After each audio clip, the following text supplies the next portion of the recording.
I am Animesh Shrivastava, a student at National Law University, Delhi. I will begin by thanking all the participants for their patience and active participation throughout the day.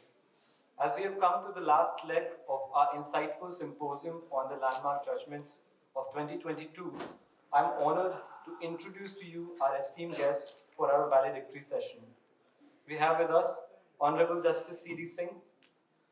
Sir enrolled as an advocate in July 1994. He practiced in the Supreme Court of India as an advocate on record. He was subsequently appointed as a standing counsel for the states of Madhya Pradesh, Jharkhand, and Uttar Pradesh. Thereafter, as Additional Advocate General for the state of Chhattisgarh. He was elevated to the bench in 2017, having been appointed to the Allahabad High Court, where he served until October 2021 before being transferred to the Delhi High Court. I now invite Mr. Shubham Shukla, National Co-Convener Think India, and also student at National Law University, Patiala, for felicitation of Sir.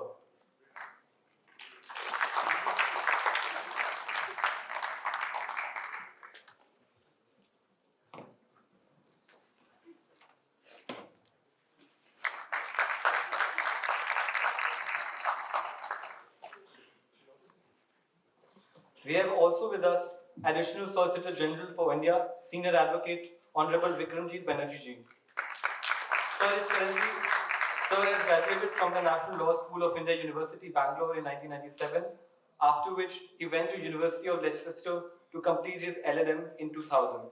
In his initial day of practice, he worked in the chambers of Mr. V.R. Reddy, former Additional Solicitor General for India. I now invite my friend Anmol for felicitation of our esteemed guest.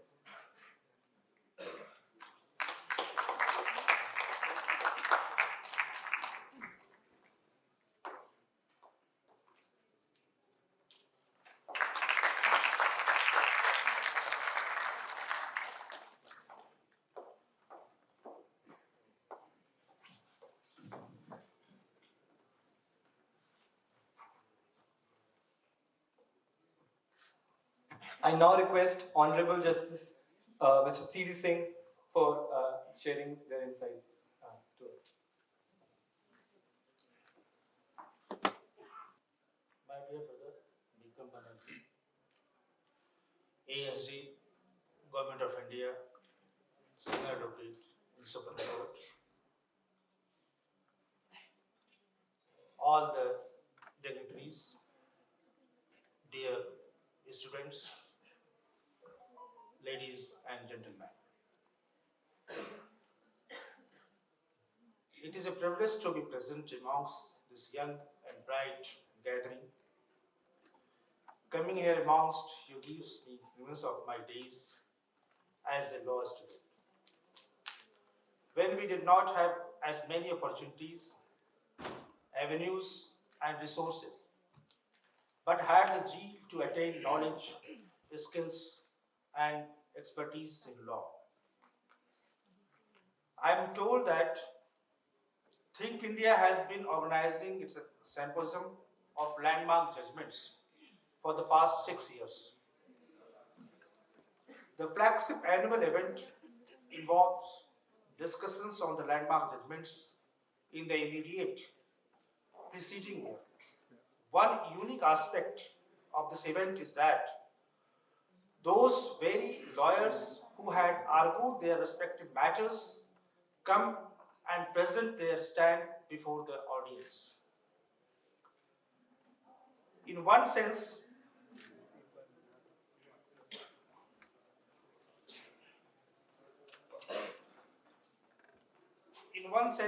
it is the recreation of the courtroom debate before the students, wherein they get an exposition of both sides of the argument.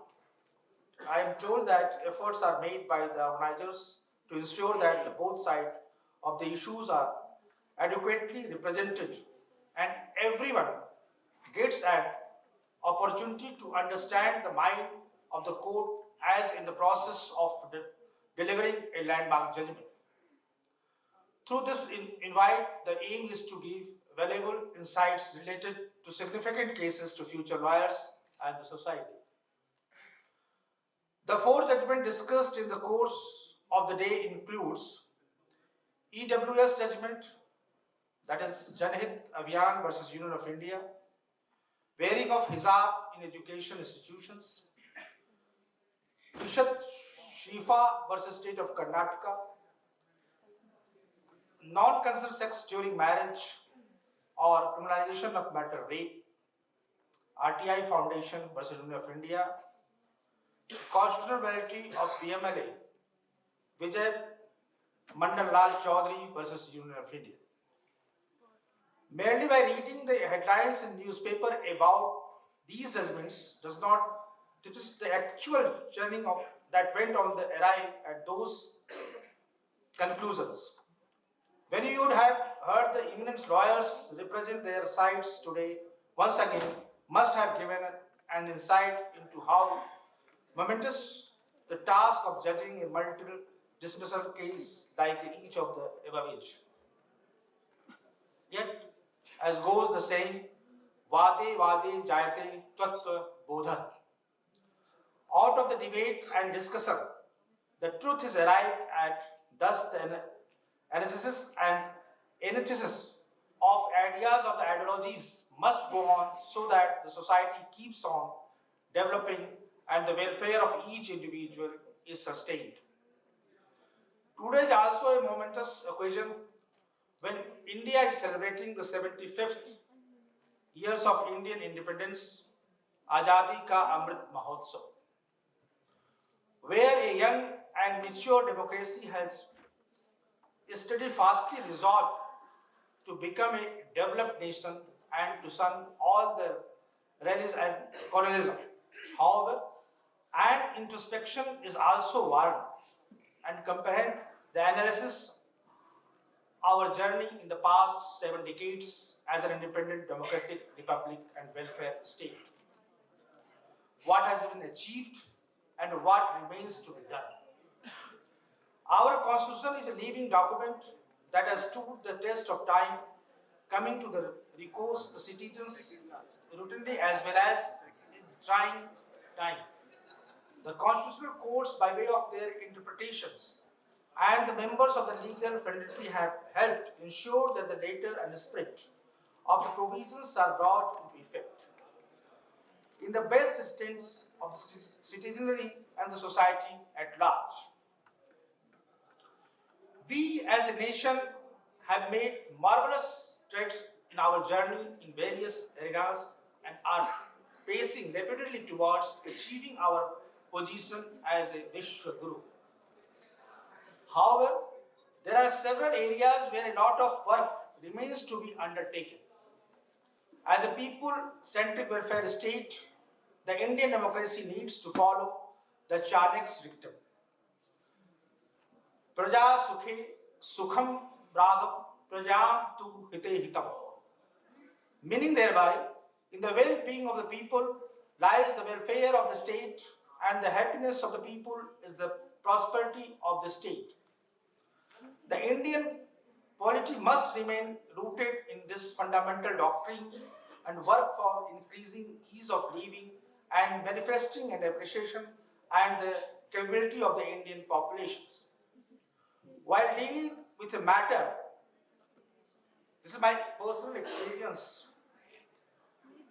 while judging one's case, while dealing with a matter regarding admission of students of weaker sexes, I saw that implementation of the provisions of the RTE Act was in tatters and the fresco warranted the intervention of the court.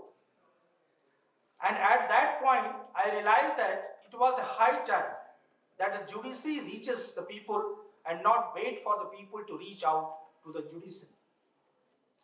As the poor kids are being forced in the stand set of the petitions to knock the doors of the court for availing their fundamental rights to education. In view, it is elevate the emulation and miserable state of affairs as prevalent in the state qua implementation of RTE Act and elementary education's levy. It was pertinent to exercise the powers of the court, Article 226 of the Constitution, to issue directions to the DOE for ensuring admission to the poorest children belonging to the weaker sections. I find it quite relevant to quote Swami Vivekananda as to what is our duty towards the poor masses of the country. Quote, the one thing that is at the root of all evils in India is the condition of the poor. The only service to be done for our lower classes is to give them education, to develop their lost individuality. They are to be given ideas. Their eyes are to be opened to what is going on in the world around them. And then they will work out their own salvation. If the poor boy cannot come to the education, education must go to him.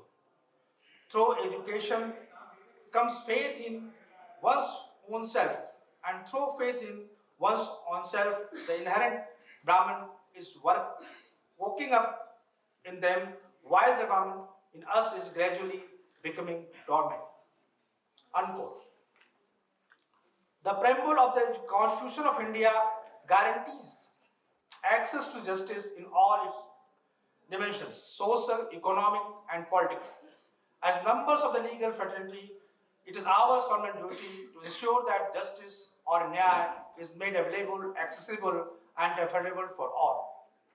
In this context, it is pertinent to relevant the mantra given by the great freedom fighter and lawyer by profession, father of nation, Mahatma Gandhi, to quote, I will give you a talisman whenever you are in the doubt or when the self becomes too much with you. Apply the following test. Recall the face of the poorest and weakest man or woman whom you may have seen, and ask yourself if the step you contemplate is going to be of any use to him or her.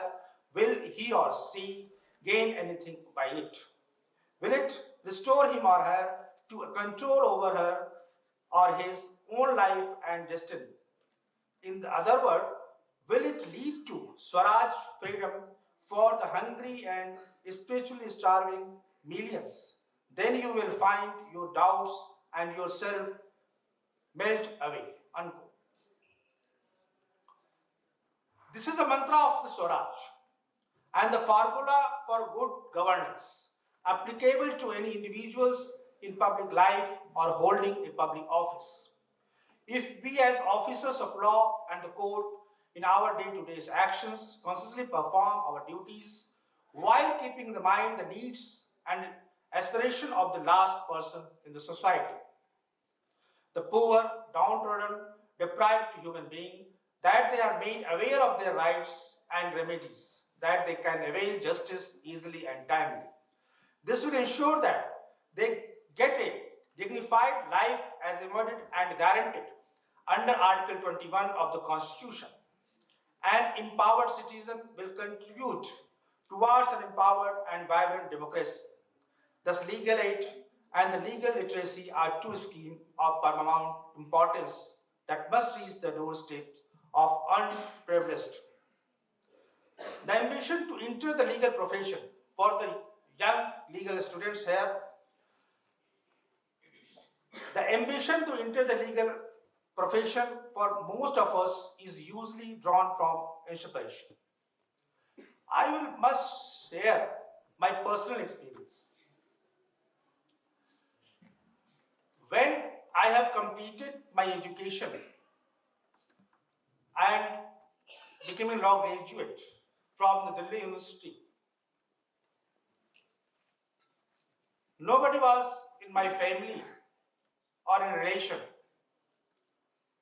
in this legal profession. I was in Delhi, came for the education purpose. I saw in one seminar organized by the law faculty, Delhi University, in which Ram Jethmalani was invited. I saw him, I heard him, He was my inspiration to enter in this profession, being a first generation lawyer. And I have chosen the litigation.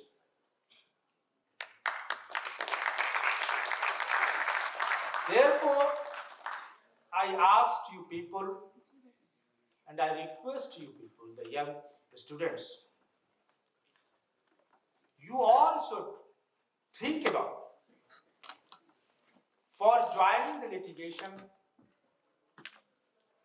and not, I can't say that you cannot think about the joining the corporate also, but this profession required the good young lawyers. That 5 years concept and national law institute concept came in the mind for that reason, for making a good lawyers. If you people joining the corporate or companies, then you are depriving the legal profession.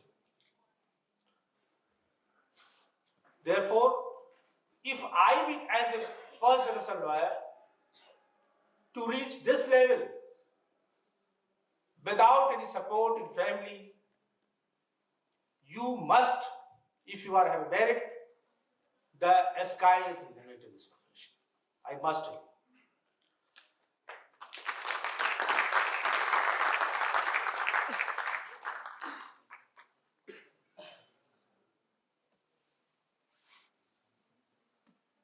Now, I may say that I am certain that the day, because the keynote speakers already spoken, I am certain the day that we spend today hearing these legal luminaries of the country as keynote speakers has enriched the young and ignited minds and instilled in you all the passion to practice law and serve the country through your advocacy and lead the society in times to come. Law being a dynamic field, every other day new avenues are opening up for us to explore and contribute to. Even the sky is not the limit in the field. The mantra is chariot, chariot.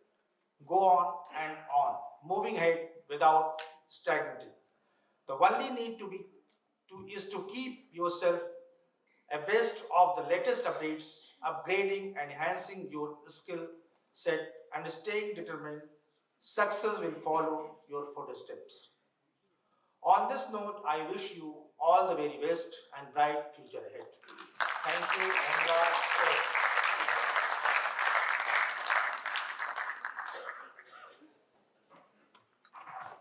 Thank you, sir. I now invite ASG Honorable Vikramjit Banerjee, sir, to share news. Thank you, Honorable Justice C.D. Singh ji and Friends of Think India. Thank you for this invite. It's a great honor to be here. I remember being associated with the first Think India conference, and it's being here, being the number of people, the wonderful events, it's only grown. And it has been a wonderful thing to be a partner of Think India and see it grow from strength to strength. And it's a wonderful institution, it's a wonderful organization. Thank you, all of you, for being here, especially now when it's like very cold outside and it's evening. So taking up time and listening to, at least for me, and right at the bottom here, it's quite boring speeches, but at least from my side. The two things which it's been a great year. You've had these wonderful presentations and on a number of judgments, but I don't think there could have been some more judgments which could have been considered also. One of them is the Benami Properties Act, which I think maybe it required a little bit of discussion. And there will be more too. But that's not what I want to sort of speak or as part of my speech at the end of the session. I just want to leave you with according to me, what are the four issues which squarely faces the judicial system today. And I'm not talking about procedural issues, but I'm talking about broader issues which face the judicial system right in front of us. What we don't discuss, and what I think we should discuss more, is what is going to be the impact of technology. Technology and the interface of technology and law. According to me, technology, both information technology and as well as biotechnology, will completely redefine conceptions of law as we see it. For example, what is the concept of individual rights? What is the concept of privacy? What is the concept of freedom of speech and expression? What is the concept of right to life? Everything in future will depend on this change of technology, which is becoming a part of our everyday lives. And coming to even biotechnology, the vaccines which we are speaking about, the genetic treatment which we are speaking about, how will that affect our right to privacy? How will that affect our right as persons? How will that affect your right to broad-scale torts if something goes wrong with some experimentation? These are questions, live questions, which I think faces us, and these are broader questions which we, as especially in your generation, will have to address. I'll address one simple question before I move on to my next point, which I want to make. In the age of artificial intelligence, when, according to us, as we all know, our computer programs can think for themselves, where do you extend the right to life? In the questions of privacy, when you put everything on social media, where is your privacy? In the question of freedom of speech and expression, where you can say everything and yet not say anything, because everybody is aggrieved by whatever you say, where is your freedom of speech and expression?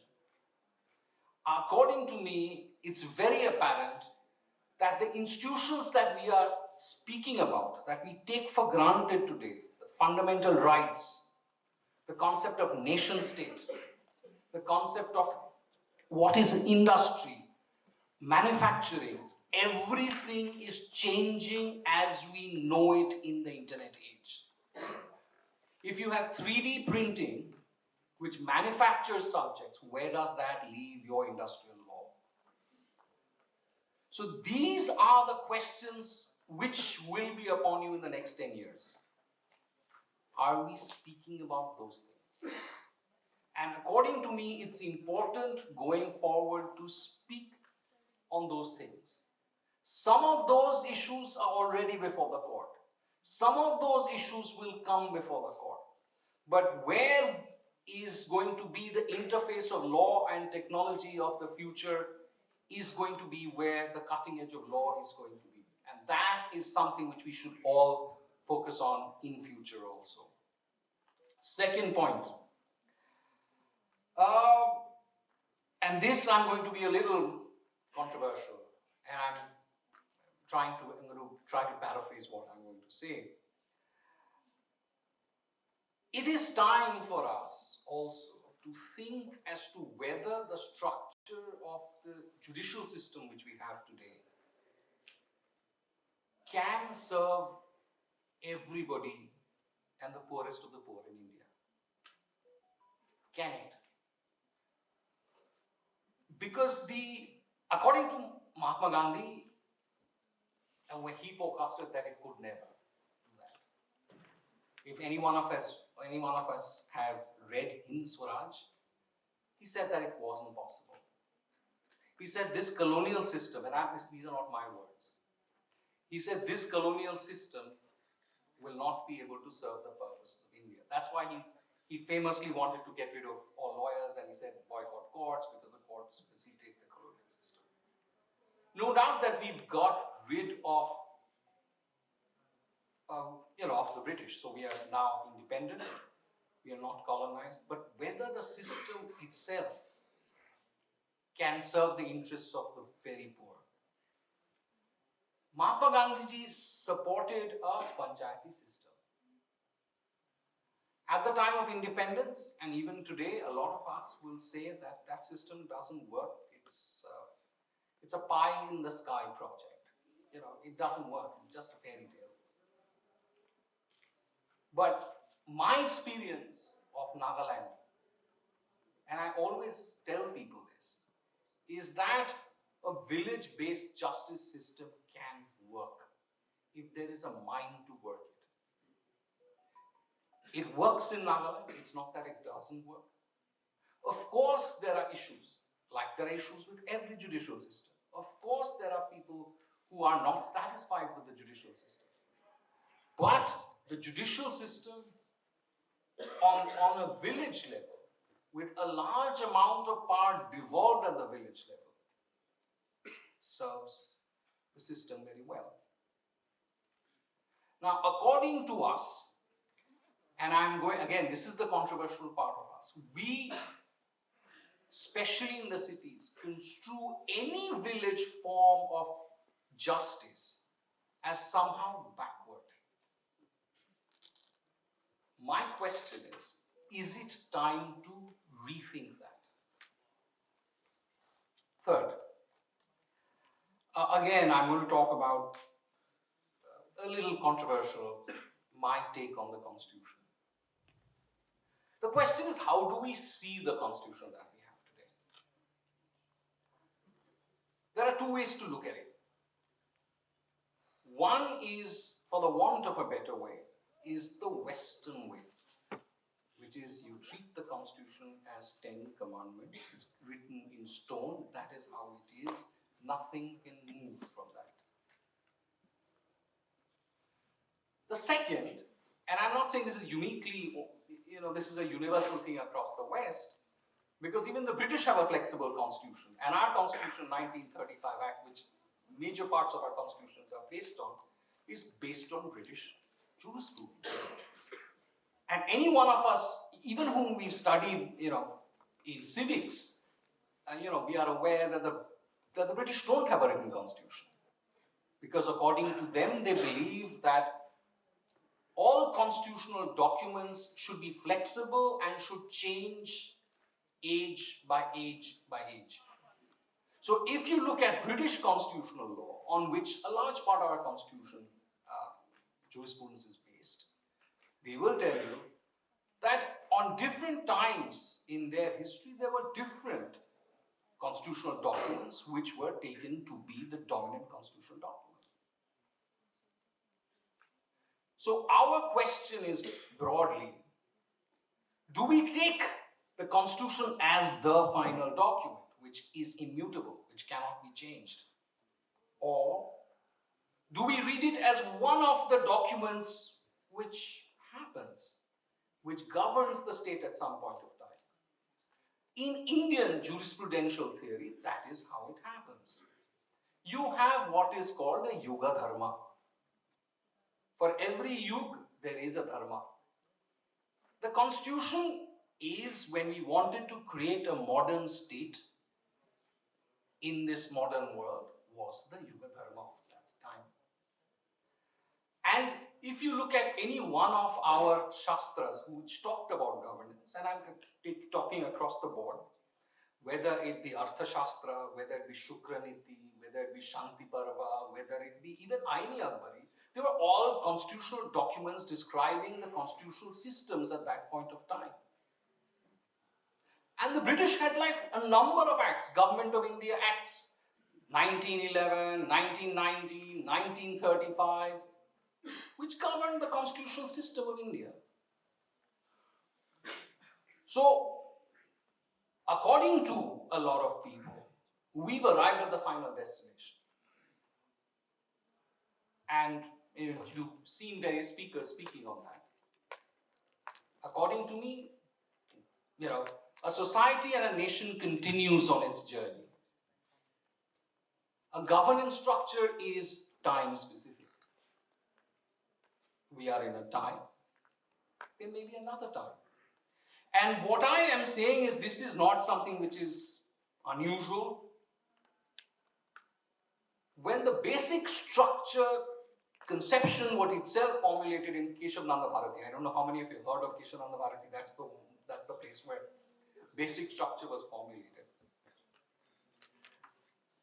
Justice K.K. Mathew, very famous judge of the Supreme Court who was part of the bench, said that yes, we've come out with the basic structure, but what the basic structure would be would depend upon time to time. Contents of it would depend upon time to time. So, today it's a laundry list. It's a list. 1, 2, 3, 4. Things have been continuously added on. So that basic structure, what is basic structure? The Constitution is only expanded. But if I read the majority judgment, including what Justice Mathew said at that point of time, it would, according to me, seem what they indicated, what is the basic structure today may not be the basic structure tomorrow. So there are other parts of the Constitution which may be today basic structure, which could be amended at a later point of time. So these are things which we also need to discuss, to think about, and to apply our mind. And my last point is this. We need to have an Indian interpretation of our jurisprudence, not only of constitutional law, but of other laws, but especially of constitutional law.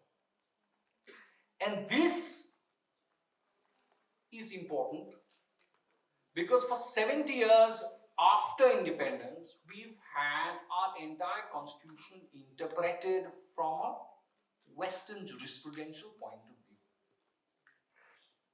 So much so, and this I'm going to be controversial again here, that at some point of time, a few years back, the court came up with the concept of transformative constitutionalism, which, as anyone knows, is my pet peeve, something which transformative constitutionalism means that you are not as civilized as what the Constitution envisages you to be, because the Constitution envisages you to be a westernized society.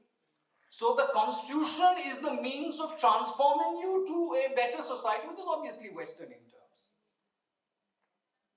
Should we go down that road?